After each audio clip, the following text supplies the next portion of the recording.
I want to welcome everyone to the National Press Club tonight for this really cool event. I want to thank the National Distilled Spirits Council and that man right there, Frank Coleman, for getting this all together with us.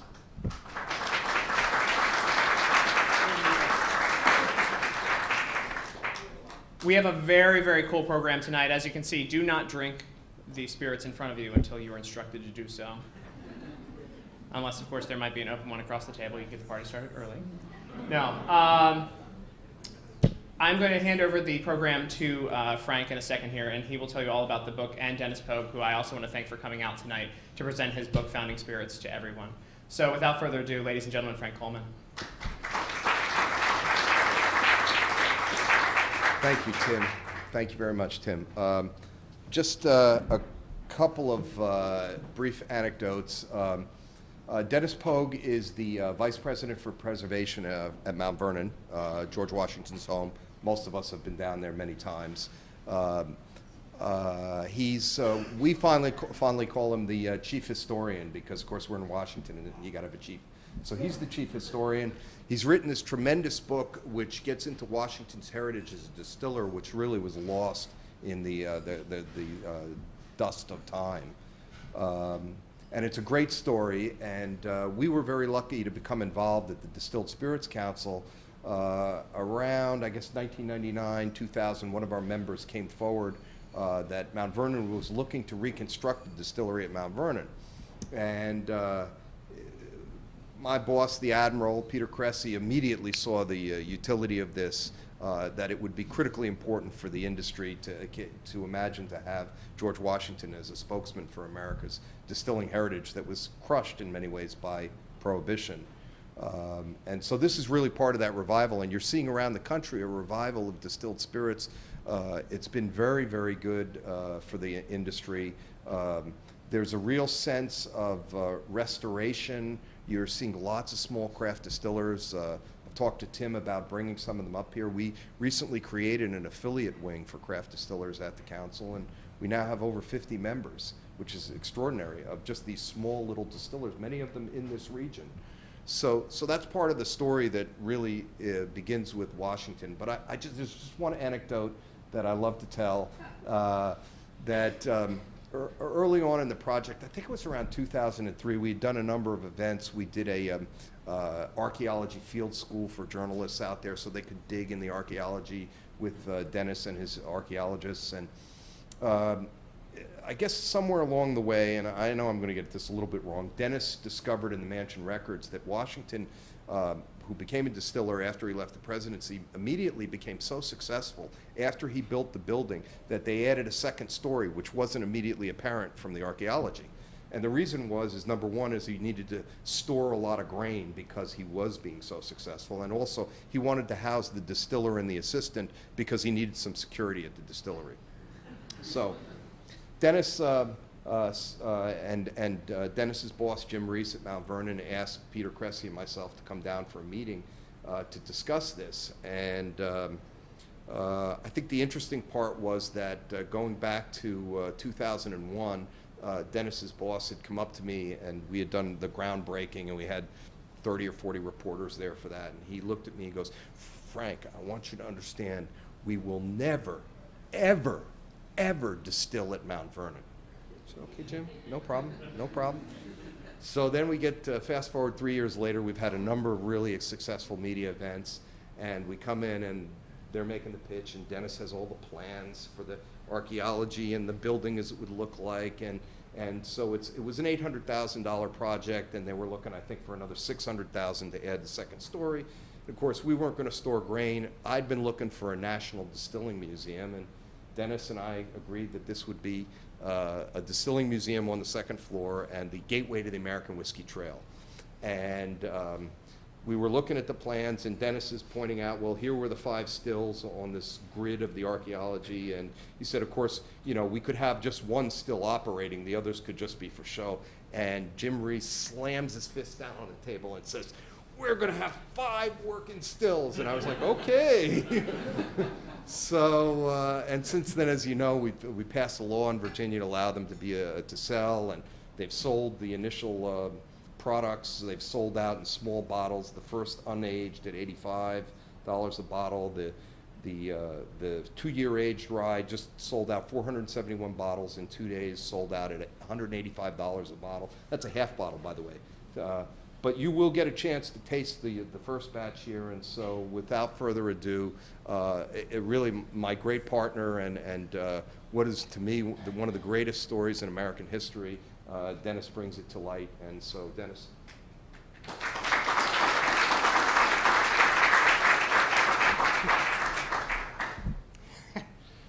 Thank you very much, Frank, and it's really a pleasure to be here with you tonight to tell part of this story. And as Frank mentioned, this really is something that's been building over the years.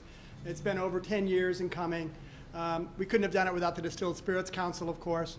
And it started off as a little project where we were going to try to interpret an aspect of George Washington's career that very few people knew about. And for us at Mount Vernon, this was a great opportunity because while everybody knows a little bit about George Washington, frankly, much of what they think they know isn't even correct. The cherry tree thing, wooden teeth. The true story is much more interesting. And in addition to his stellar public career, he was a businessman, and he was a very successful one. And so the fact that he owned and operated a whiskey distillery, again, something that very few people knew, and gave us sort of an entree to try to tell that story in a way that we hoped would be intrinsically interesting to everybody. So what I'm going to do tonight is really just give a little bit of a summary of the topic, and of course you can read more about it in a certain book here. So it's really kind of who knew this about George Washington. And we got so much attention to the project, and of course as we're doing the research and learning more about it and developing this, it just seemed a natural thing to expand that story and to put some more context to what Washington was doing. And so that's really what has led me here tonight. Now, if anybody knows anything about George Washington and whiskey, usually it's the fact that there was a whiskey rebellion in the 1790s. And if you can't see this, feel free to sort of reposition yourself. I know it's a pretty small screen. But if they know anything about Washington and whiskey, it's the fact that he was heavily involved in the Whiskey Rebellion. What was that all about? In Washington's presidency, he and Alexander Hamilton cooked up this idea that the federal government needed to have a source of revenue. That sounds like an interesting topic. And folks, a lot of folks weren't very happy with that idea. And putting a tax on various commodities, and principally whiskey, was one way to do that. And what do you know, a lot of folks didn't like that idea, especially new settlers out in the western areas of the country, because they felt it was an unjust tax on them. For Washington, it had nothing to do with his attitude towards whiskey. It was all about the role of the federal government and the fact that the federal government needed to be able to raise revenues, and we couldn't put up with people refusing to do that. So he was the first and hopefully the only commander-in-chief, United States president, to lead troops into the field. And he, in 1794, they raised an army of 13,000 men and went out to western Pennsylvania and put this down. And really, it was a major event in the development of the federal government. So there's that aspect of that. But there's many other things as well. In his public life, Washington drank alcohol, and it was very typical. The picture on the lower right is Washington saying farewell to his officers at the end of the Revolutionary War in 1783, where they raised a number of toasts.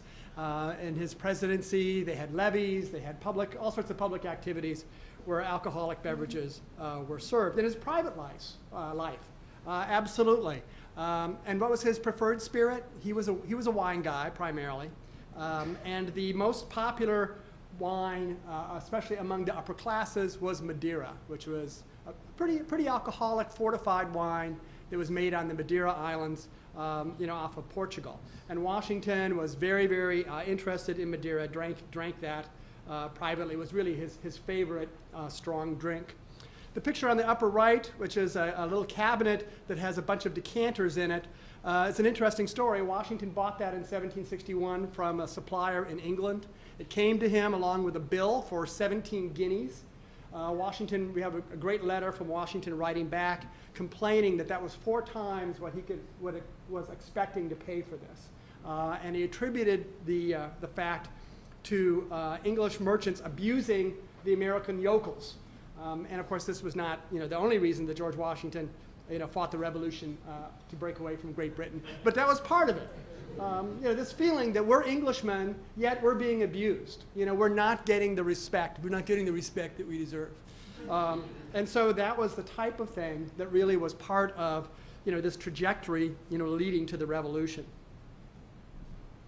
This is a depiction from the 19th century of a voting place. And you can see there's a lot of alcohol in play here. The guy on the lower left is clearly being overserved. And this was typical. It had been done this way in England at this time, and so it was a tradition that was brought to America as well. Washington had personal experience with this. In 1755, he ran for the House of Burgesses, the Virginia Assembly, for the first time.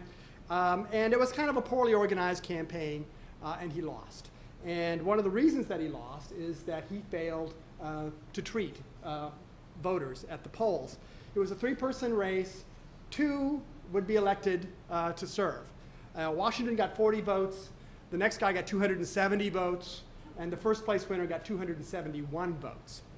So Washington lost. 3 years later, he ran again, and this time, he was serious about it. And so he ran a much better campaign, including treating voters at the polls. And he bought the following: 47 gallons of beer, 34.5 gallons of wine, 70 gallons of rum punch, 2 gallons of hard cider, and 3.5 pints of brandy. And he paid 40 pounds sterling, which was quite a bit of money at the time. And what do you know? It was successful. He got 310 votes, came in first, and that was the beginning. That was really the beginning of his political career. So Washington had lots of experience with strong drink, as most people had. But I would characterize Washington as having a very modern attitude towards alcohol. He wasn't a Pollyanna about it. He knew there was a place for alcohol, for strong drink, in society, and he participated as much as anybody. But he also knew that there were drawbacks to it. We have some great quotations from Washington that reflect that. So here we have in 1777, he's talking about the benefits arising from moderate use of strong liquor in use in the armies. And this was typical. The British Army, the American Army, almost all military forces at that time, there was a liquor ration that was given to the soldiers. And Washington followed along in that tradition. But at the same time, he knew the problems, the drawbacks to overindulging in alcohol. So here we have a quote from about 12 years later where he talks about, "An aching head and trembling limbs are the inevitable effects of drinking, and disincline the hands from work, hence begins sloth, and that listlessness which ends in idleness."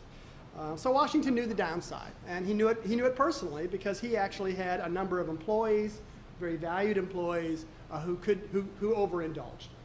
And they did to the point where he actually had to fire them. He had the same problem in the Army. Even though he knew and felt that a ration was an important part of military service, he had lots of soldiers who overindulged, and including a number of officers as well. So there were some general officers who were actually court-martialed during the Revolution because they drank too much.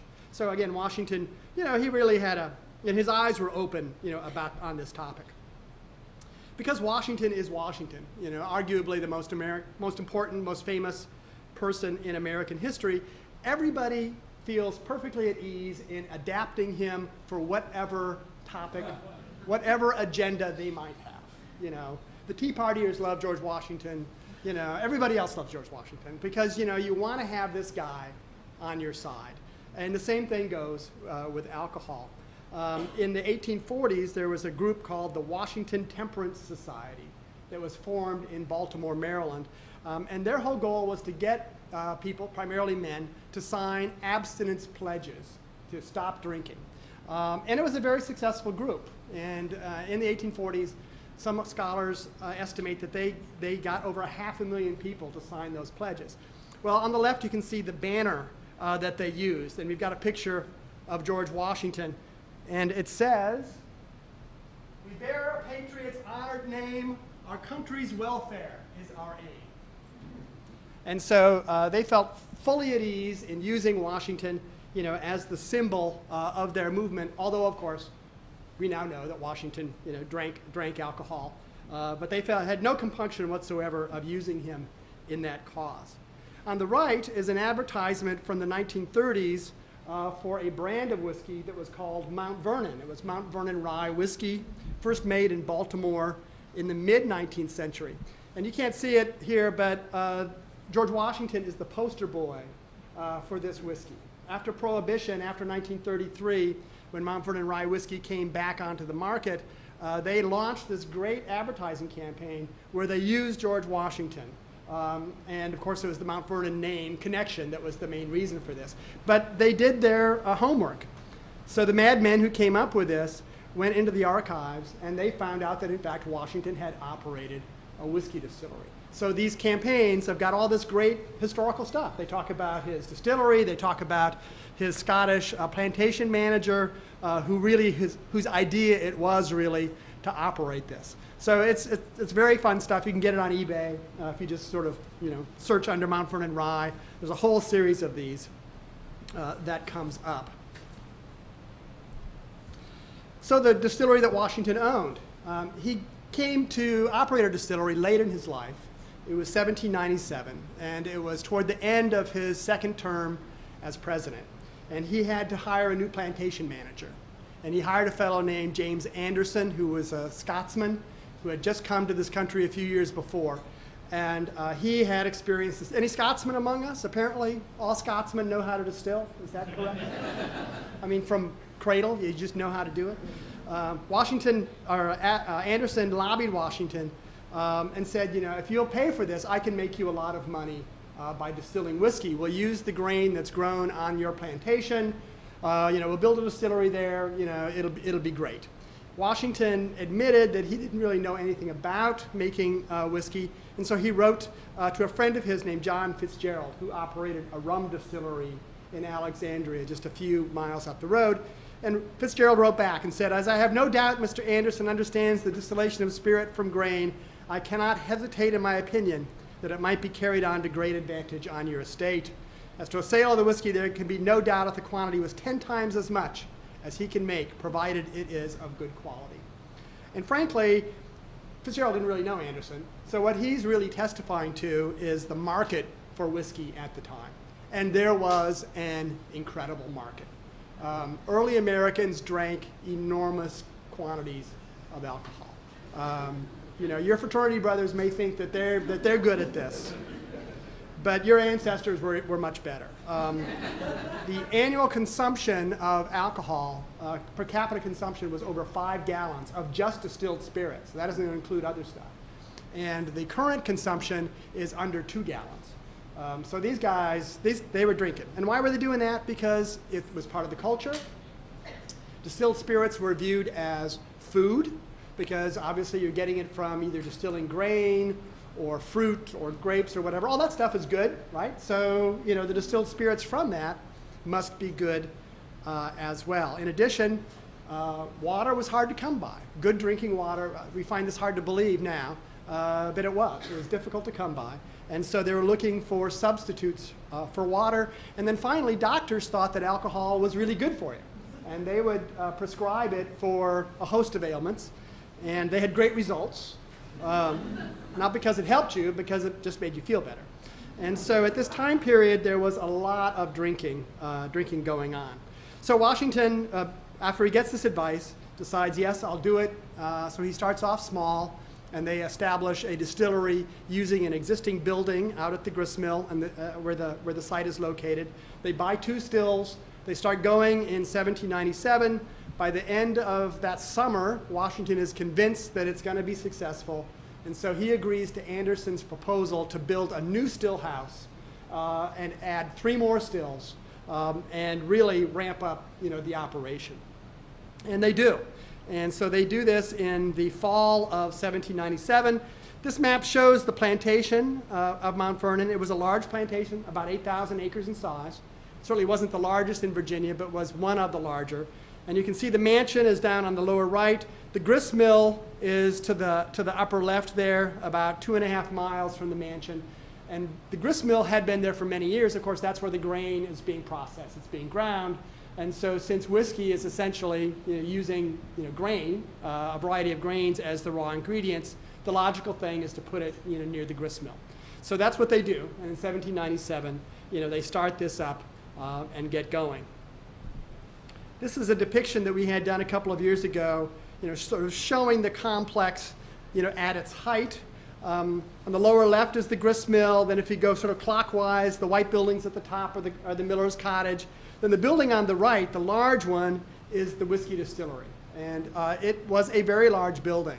Turns out it was over 75 feet long and 33 feet wide. Then the other buildings are as a cooperage, a malt house, animal pens, because feeding animals the leftovers from distilling was a major profit center for any distillery, and it turned out to be that for Washington as well.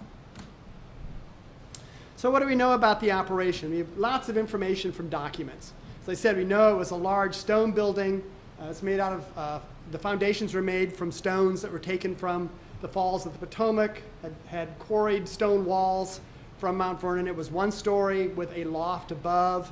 It had masonry floors at different points in the building, and we'll talk about more of that in just a second. We know the equipment. From the inventory and from the other financial records, we know that Washington had 5 copper pot stills. The total volume of those stills was 616 gallons. He bought them in Alexandria nearby. The picture on the left is an 18th century pot still that's actually in the collection of the Smithsonian Institution. And it's the same type of still that Washington would have used. There would have been a copper boiler for heating water, because essentially you need to take the grain that's been ground in the grist mill, you combine it with boiling water, you cook it essentially. And what you're trying to do is you're going to turn the starches in the grain into sugar. And that's the first step in the process of turning it into alcohol. They had 50 wooden mash tubs where they would do this, and then they had 150 pigs and 30 cows that they kept where they fed them the slop, as I mentioned before. So what's Washington making? He's making what is probably the most common whiskey of the day.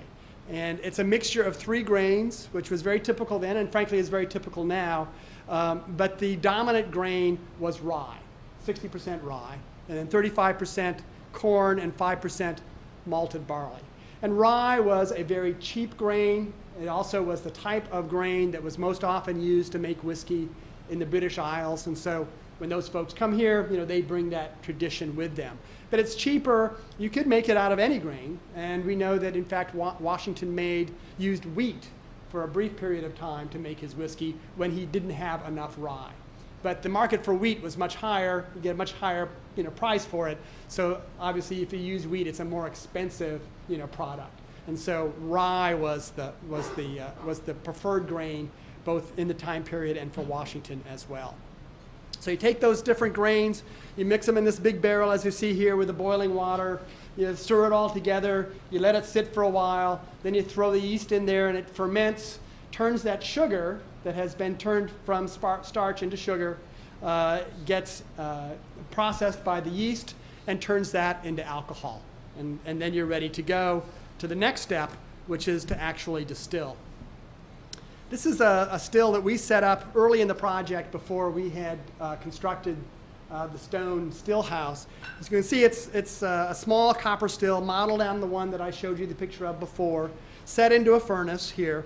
And the process is, once you've got the fermented alcohol, then you need to transport that to the stills. The top of the still comes off, you dump it into the container, put it back on, start the fire below it. When the liquid heats to about 160 degrees, it turns into, the alcohol turns into a vapor. So you're essentially separating the alcohol from the rest of the liquid, which is what the distillation process is all about. The vapor collects in the top of the still, travels across a copper arm, and then goes into a tube, a coiled tube, that is placed within a barrel of cool water. And the cool water helps the vapor condense back into liquid form, because obviously you can't drink vapor alcohol. So it's got to come back to liquid. And so that is essentially what the process is all about. If you've been out to Maker's Mark or Wild Turkey or any of those great places out in Kentucky and you've seen this process, they're doing exactly the same thing, but they're on steroids. They've got continuous stills. They have come up with a way to make this essentially a continuous process. And it's massive operations. They're making, more whiskey in a day than Washington, could make, in a year. But it's essentially the very same steps. They're just, done. They've just made technological advances that makes it more efficient. So what did Washington produce? Turns out that not only was he a distiller, but his distillery was one of the largest whiskey distilleries in the country at the time. And we really had no idea about this until we started this project, and we started to do the comparative research and look at other distilleries and see how they were operating, what they were doing. And by doing that, it was just amazing. He made almost over 10,500 gallons of distilled spirits in 1799, which is also the year that he died. But it was the largest production of the distillery. So 10,500 gallons of primarily rye whiskey. He also made smaller amounts of fruit brandy, apple brandy, and peach brandy as well. His product was twice distilled, so they would send it through the still, like I mentioned the first time, then gather all that back up, and then when all that's gone, then they would go do it and redistill that. And by doing that, you're increasing, the percentage of alcohol, the proof, and you're reducing the impurities. And he called this his common whiskey. And the vast majority of the whiskey that he made was distilled twice. The price of that was about 60 cents a gallon. So you can do the math. Frank mentioned that our bottles went for $185, and one of those bottles is 1/10 of a gallon. So that makes it $1,850 for a gallon as opposed to 60 cents. So if you're looking for a bargain, you're 200 years late. You need to find a way to go back in time. Who bought this? Washington was selling his product primarily locally to folks in the neighborhood. We have the plantation ledgers. So we've got the names. We know who's buying it, what they're paying for it. We know how they're purchasing it, sometimes with cash, but oftentimes with trade. So we've got these great accounts where they talk about bringing in a bunch of turkeys and oyster shells and whatever, and they're trading that. They're bartering it essentially for Washington's whiskey.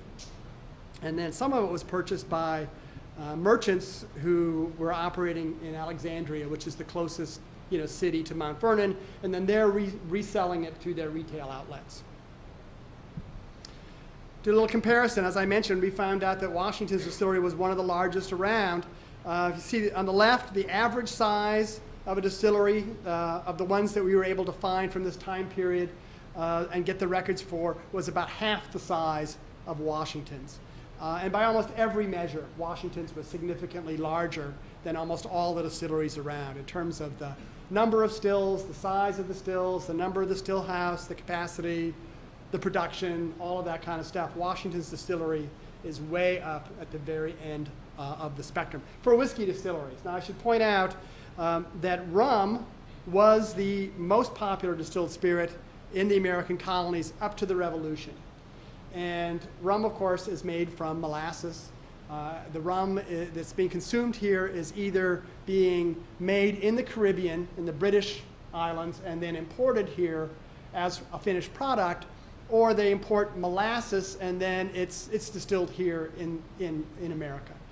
And rum distilleries tended to be quite large and they tended to be right along the seacoast because they're getting that product from overseas, from the Caribbean. So it doesn't really pay to transport it inland, and there's really no reason to do that. So it tends to be very localized and concentrated on the East Coast. Now, whiskey distilleries, on the other hand, after the Revolution, or during the Revolution, that trade is cut off with the Caribbean. So there's a real scarcity of rum, all during the war years. Then after the war, what happens is that the price of rum is increased considerably because now the Caribbean and the United States are now separate countries, so there are tariffs involved. So the price of rum increases.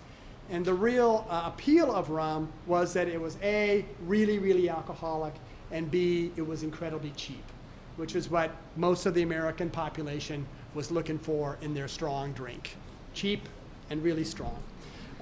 And so what happens after the Revolution is that American farmers are growing lots and lots of grain. One of the benefits of winning the Revolution is that American settlers can go past the Appalachians into the Ohio River Valley, into Kentucky, places that are very good for growing grain. And so in the years after the Revolution, there's an enormous glut in grain. And so that, of course, supports, a distilling industry. And so whiskey then, almost immediately, and over the last 25 years of the 18th century, displaces rum as the preferred strong drink in the United States, in what is now the United States. It essentially takes rum's place, because it's just as alcoholic as rum, and it's just as cheap or even cheaper than that. And that's one reason why we get these incredibly elevated levels of consumption for distilled spirits at this time period. That last part of the 18th century and the early 19th century is really the height of heavy drinking in the United States. Talk about the project. Let's see, 5, 6. Who's doing the work? Who's working in the distillery? James Anderson was the brains behind the operation, but his son John was the distillery manager. And then there were 6 young enslaved African Americans who were actually doing the labor there. And it was a very labor-intensive process. Lots of work, schlepping the grain around, doing all through the distilling, cooking the grain, all of that would have been very labor-intensive. And so this is a listing of the slaves at Mount Vernon in 1799. And we have a listing of the names of these African men are the ones who are working in the distillery at that time. What happens to the distillery? Of course, Washington dies on December 14th, 1799, only a couple of years after the new distillery is up and running. The property is inherited by Lawrence Lewis, the sour-looking guy on the right, who married Martha Washington's granddaughter, Nellie. And so he inherited that part of the property. He wasn't a very good businessman, it seems. But even more important, the building burned in a fire in 1814. And the document on the lower right lists Lewis's claim. He had fire insurance on the building. And so he actually filed a claim and was paid, I think, $960 or something for his claim. So that was the end of the distillery. So it really only operated from 1797 to 1814, and then it was gone. The mill also was gone, stopped operating, and was demolished in the mid-19th century. So 10 years ago, 70 years ago, none of these buildings survived. Then in the 1930s, the state of Virginia acquired the property, and they excavated the site of the grist mill on the upper right, and they reconstructed a replica of the building on the footprint, on the original footprint. And they operated this as a state park up until 1997, when they approached Mount Vernon with the idea that we would do a better job of running this than they would. We agreed, took over the operation of the grist mill, and set about restoring it. And now when you go out there, you can actually see how the 18th century mill works. Again, we knew that there had been a distillery here from all sorts of records. And actually, they had a brick outline showing approximately where the distillery had been, because they had actually done some archaeology there in the 1930s and had found the building. So we knew that the distillery was there, and so starting in 1999, we spent a better part of 6 years excavating at the site and found all sorts of evidence for the distillery. The picture on the right was taken in the 1930s. It shows the foundation of the building, and this is from the work that the state of Virginia did at that time. And then the picture up on the upper left shows the base of 2 of the stills. You can see the brickwork on the right, and you might see it. There's a lot of charring and lots of reddened soil and all that. And so what we found here was that the site was remarkably well preserved. And we were able to find and determine the locations of each of the 5 stills. We also found all sorts of evidence for the building to be able to inform us in reconstructing it. Below that, you can see there's a slide with some objects. Those are pieces of stills. Those are copper rivets and spigots and spouts and all of that. So not surprisingly, we found all sorts of other associated evidence with the operation of the distillery. Now, this picture shows the site from above towards the end of the excavation. And I hope you can see it. The stone foundation, which I'm going to outline here. The black, that shows you the outline of the building. And so you can see we found the foundation stones. Then we also found a brick paved area that was the location for the boiler for boiling the water in mashing. We also found a stone floor where we think they kept the barrels when they mashed them. Then we found, as I said, the locations of all 5 of the stills. And then we found that they had actually partitioned one end of the building and divided that into 2 rooms. The back room, we think, is where they stored the finished product. And then the front room was the office where you would come to, haggle with John Anderson, to purchase your barrel of whiskey. So you can see here, it was remarkably well preserved. And so we were able to take this evidence and combine it with the documentary evidence that we had from Washington's writings, from the accounts, and all sorts of other materials to be able to reconstruct the building. So we started that in 2005. Took us 2 years, and we finished it in the spring of 2007. So here you can see the interior of the building. You can see the stills that are set up here, the floors, the mash tubs. The picture on the upper left shows one of the stills in place with the worm tub there. And I hope that we had to make some changes because, of course, we're building a structure in the 21st century, so we had to do some things that Washington did not have to do in terms of fire protection and life safety. But I'm very hopeful that I think that if Washington walked into the building today, that he would really recognize it, that he would see, yeah, this is my distillery.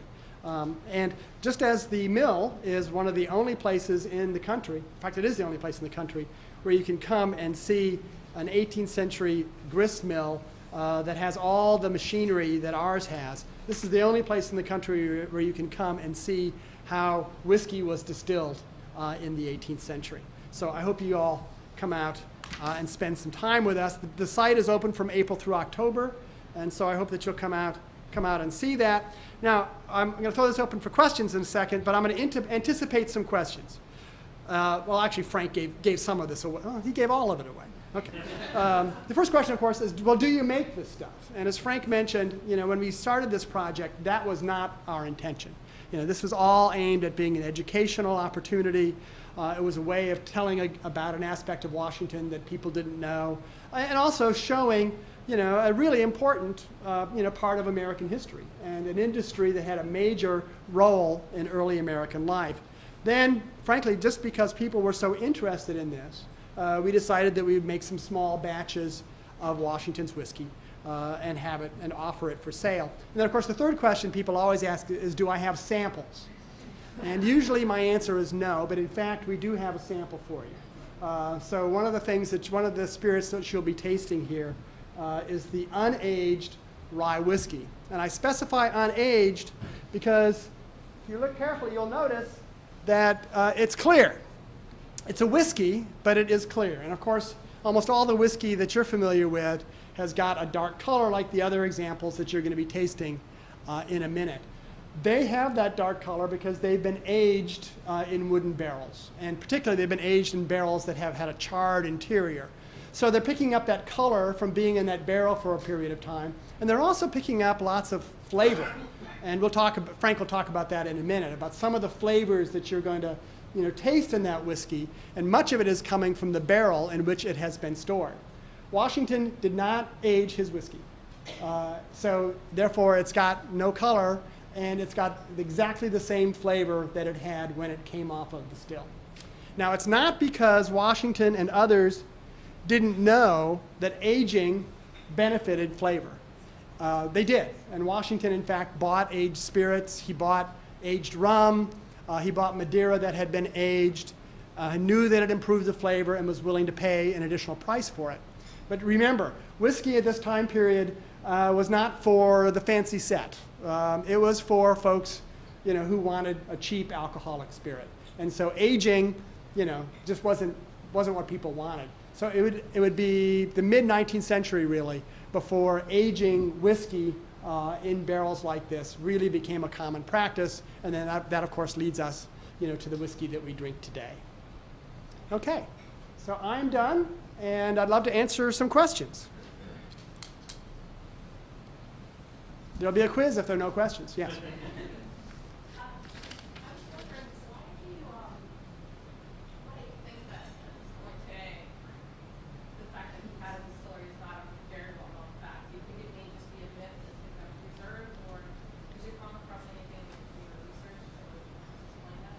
Well, you know, there is the denial part. You know, a lot of people just don't want to think of that. And just like the folks back in Baltimore, you know, who saw Washington on their team. One of the reasons in the 30s when the state excavated the site of the distillery, they actually talked about reconstructing the distillery at that time. And they wound up not doing it, primarily because they didn't have enough money because it was during the Depression. But it leaked out to the public, and there was a strong reaction against that. And one newspaper writer from Texas, you know, said basically, this is just another example of people trying to besmirch Washington's reputation by associating him with alcohol. So there's that part of it. I think there's on some people's part, they just don't want to know that. But I think the real reason is that, you know, Americans like their history simple, I think. And what we like to think about Washington is the basic things: president, you know, Revolutionary War general, wooden teeth, cherry tree, you know, a few other things. And, you know, aren't really interested in going much deeper, or hadn't been for a long period of time. So I think that's part of what's going on here. Yes? Do you have any sense of how big drink of Washington the South was? We do. I mean, I can't quantify it, you know, really in a kind of a scientific way. But he liked, you know, he as I said, he was primarily a wine drinker, and he imported lots of wine. He was importing, you know, hogsheads of wine, which is 120 some gallons of wine, and he imported at least 1 barrel of that almost every year. For his own purpose, and for his household, and for hosting things. He liked beer, and he liked to drink a glass of beer at dinner. He did drink rum, and among the Washingtons and sort of the more genteel society, rum was primarily drunk as a punch. And of course, that was one of the benefits of rum, is that it's very mixable. And so, you know, punches got water and spices and citrus and sugar in it. And so you could make it was kind of one of the first party drinks, genteel party drinks of the day. And so we know that the Washingtons served that, you know, at Mount Vernon to their guests. He did drink whiskey. We know, and he talks about drinking whiskey later in his life. And at the end of his life, there was whiskey from the distillery in the cellar at Mount Vernon. But I don't think it would have been his first choice. So he drank a fair amount. Any other questions? Yes? Was drinking mostly restricted to men of that time, or did women drink too, or at least not so anybody knew? No, women drank too. Absolutely. Martha Washington drank wine, and she drank punch. And again, you know, women were more likely to drink in a household setting. You know, men would do that too, but then they'd also go down to the tavern or the polling place, and you know, and again, spirits was served, everywhere. It was at polling booths, at funerals, you know, picnics, celebrations. You know, alcohol was a part of daily life, and certainly women were taking part in that. Yes, sir. On the picture of the distillery excavation, what's the diagonal feature running through the... Oh, good for you. That's a modern utility line. It was a water line. Yeah. It cut right through the site, you know, at some point, and they, of course, didn't know that the distillery was there and, frankly, didn't care. So what you're seeing is the trench that they dug through, and then down deeper in that was a iron water pipe. So that wasn't part of the excavation itself? Well, I mean, we found it, you know, we identified it, and then we just left it, you know, in place. But it was, you know, way after, of course, Washington's distillery. Is there time for another couple questions? Okay, anybody else? Yes, sir. I have a question about the art on the bottle. Is this representative of the period, or is this modern? No, it's completely modern. And I didn't mention that, but actually bottling spirits in this way with a label on it would have been really unheard of in Washington's day. What they normally would do is most spirits were kept in barrels. And if you bought Washington's, you know, whiskey, the easiest thing would be buy it by the barrel, which is about 31 gallons. And then you just take that back with you, and then you would decant that out into other containers. Now, if you wanted to buy a smaller quantity, I think what people did is they brought their own containers, and then they just, you know, did it right there. At taverns and places like that, they would buy by the barrel. And then they might decant it. Anybody watch Hell on Wheels last night? You know, so they're drinking those bottles of whiskey. Well, you know, that's a little bit inaccurate because the bottle that they were drinking on the table had that great label on it. I forget what it was, but that would have been very unusual in the 1860s. It's not until 1870 and afterwards that branding and labeling in bottles becomes popular, and it's really not until almost 1900 when an automatic bottling machine is invented that makes bottles very, very cheap. And so that's really what allows these folks to be able to bottle it themselves. And by that time, you know, they're interested in promoting their brand. So, you know, brand identification. You know, when you sell it in a barrel, you know, it can get adulterated. People can do all sorts of things with that. So bottling it yourself gives you more control, you know, over the final product. Yeah. Yeah, that leads to another question. You talked about the marketing later of the Mount Vernon. I'm curious with regards to the whiskey that he sold.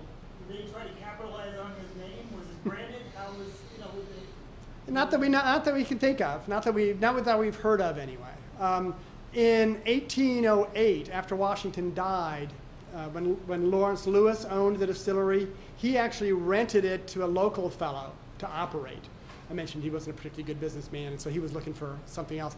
And this guy placed an ad in the Alexandria paper, and he specified selling whiskey made at Major Lewis's distillery. And that's pretty unusual to see that kind of a specific, you know, kind of attribution. But during Washington's lifetime, there's none of that. We don't see any of that. So, you know, he doesn't seem to have tried to trade on his name, and other people didn't as well. But he had no problem selling his whiskey. He had, you know, plenty of takers. Okay, other questions? Time to drink, I think. So